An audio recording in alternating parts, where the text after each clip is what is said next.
Kisah si pemuda belia belajar fikih. Assalamualaikum warahmatullahi wabarakatuh. Sahabat dimanapun berada, kali ini kita akan membaca kisah Abu Hanifah yang kedua. Saat beliau masih remaja, si pemuda aktif Abu Hanifah mempelajari ilmu kalam dan filsafat. Setelah lama belajar, si pemuda Abu Hanifah duduk di salah satu tiang masjid.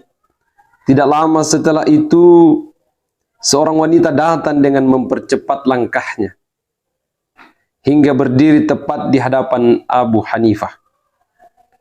Lalu beliau bertanya, ia berkata, "Hai pemuda, aku punya pertanyaan. Seorang lelaki punya seorang istri gagap.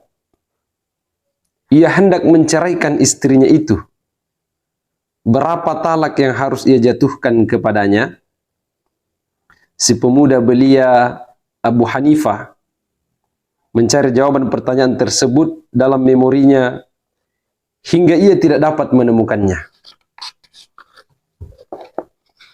Setelah itu ia berkata, "Pergilah ke Hammad bin Abu Sulaiman Al-Faqih dan tanyakan kepadanya. Setelah itu beritahukan jawabannya kepadaku." Si wanita itu akhirnya pergi ke majelis Hammad Al-Faqih dan bertanya kepadanya. Hammad menjawab, si suami menjatuhkan talak satu padanya saat ia suci dari haid dan tidak digauli. Setelah itu ia akan membiarkannya hingga ia haid 2 kali.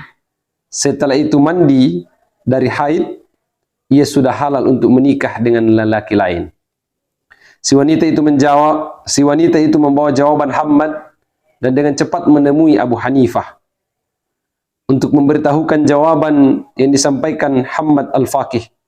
Setelah mendengar jawaban, Abu Hanifah menyesali hari-hari yang telah ia sia-siakan dalam mempelajari filsafat dan ilmu kalam.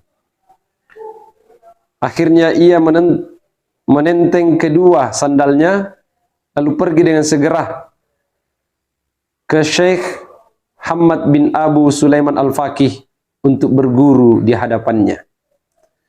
Saudaraku dimanapun berada, Ibu Hanifah saja, seorang yang alim, masih tetap belajar. Apalagi kita yang masih miskin dengan ilmu pengetahuan. Semoga kita bisa belajar ke depannya sampai kita wafat. Demikian kisah Abu Hanifah yang kedua. Wassalamualaikum warahmatullahi wabarakatuh.